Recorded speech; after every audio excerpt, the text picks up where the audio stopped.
জাতীয় নাগরিক পার্টির উদ্যোগে নড়াইলে জুলাই পদযাত্রা ও পথসভা অনুষ্ঠিত হয়েছে। নড়াইলের লোহাগড়া থেকে শরীফুজ্জামানের প্রতিবেদনে দেখুন বিস্তারিত।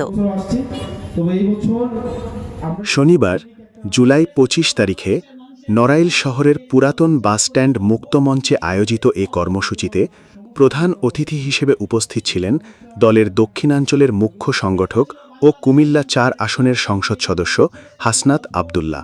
নড়াইল জেলা এনসিপির আহ্বায়ক কৃষিবিদ মুন্সী জাহিদুল ইসলামের সভাপতিত্বে অনুষ্ঠিত পথসভায় বিশেষ অতিথি হিসেবে উপস্থিত ছিলেন দলের যুগ্ম আহ্বায়ক সারোয়ার তুষার, সংসদ সদস্য ও দক্ষিণাঞ্চলের যুগ্ম মুখ্য সংগঠক মাহমুদা আলম মিতু, কেন্দ্রীয় যুগ্ম আহ্বায়ক আলী আহসান জুনায়েদ, খুলনা বিভাগীয় সাংগঠনিক সম্পাদক ফরিদুল হক, এনসিপি নড়াইল জেলা সদস্য সচিব প্রকৌশলী মাহমুদা সুলতানা রিমি এবং বৈষম্যবিরোধী ছাত্র আন্দোলন নড়াইল জেলা সদস্য সচিব আমিরুল ইসলাম রানা। বক্তারা বলেন, দেশের মানুষ এমন একটি বাংলাদেশ চায় যেখানে ধর্ষণ, খুন, চাঁদাবাজি ও দখলবাজির কোনো স্থান থাকবে না। গণ অভ্যুত্থানে সাধারণ মানুষের আত্মত্যাগের মধ্য দিয়েই রাজনৈতিক পরিবর্তন এসেছে।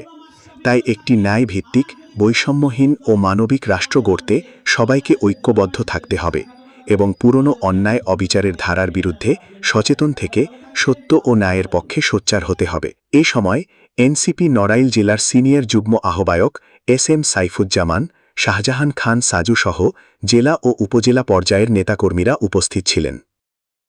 এই নড়াইলের মানুষ একজনকে নড়াইল এক্সপ্রেস বানিয়েছিল। আপনাদের ভালোবাসায় সমর্থনে নড়াইল এক্সপ্রেস হয়েছিল, বাংলাদেশের মানুষের সমর্থন পেয়েছিল। শেষ পর্যন্ত ভোট চুরির সাথে, অবৈধ সরকারের সাথে হাত মিলিয়ে নড়াইলবাসীর সাথে প্রতারণা করেছিল। এরকম কোন প্রতারক, কোন মাশরাফি, কোন সাকিব আর যদি কোন রাজনৈতিক দলের তাবেদার হয়ে বাংলাদেশের জনগণের সাথে বিশ্বাসঘাতকতা করে, তাদেরও একই পরিণতি হবে, এটা যেন তারা ভুলে না যায়। এতক্ষণ পর্যন্ত বাংলাদেশে বিদ্যমান সমস্যা নিয়ে কথা হয়েছে। এই সমস্যা এগুলা থাকবে, এগুলা আছে, ছিল, কিন্তু ভবিষ্যতে থাকবে না।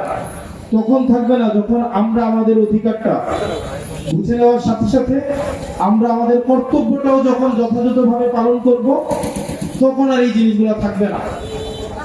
আমরা নেতা ভোট চুরি করে, রাস্তার কার্পেট চুরি করে, গম চুরি করে, টিন চুরি করে, ঘুষ খায়, সবই চুরি করে, কিন্তু ভোটারদের মধ্যে একটা বড় একটা অংশ আছে যারা ভোটের আগের দিন রাতে ভোটটা চুরি করে, আছে না? আমরা এই জায়গাগুলো যদি আমরা সাংগঠনিকভাবে মজবুত হই, প্রত্যেকটা উপজেলায়, প্রত্যেকটা ওয়ার্ডে, প্রত্যেকটা ইউনিয়নে আমাদের এনসিপির সাংগঠনিক কমিটিগুলোকে বিস্তৃত করতে হবে। একই সাথে সাথে এই নড়াইল থেকে আপনারা জানেন মাহমুদা সুলতানা রিমি আন্দোলন থেকে কাজ করে যাচ্ছে। আমরা রিমিকে আমাদের জায়গা থেকে সাংগঠনিক এবং সার্বক্ষণিক আমাদের সব ধরনের সহায়তা দিব, যাতে করে তরুণ নেতৃত্ব উঠে আসতে পারে এবং আমাদের একটা প্রত্যাশিত বাংলাদেশ গড়ে উঠতে পারে।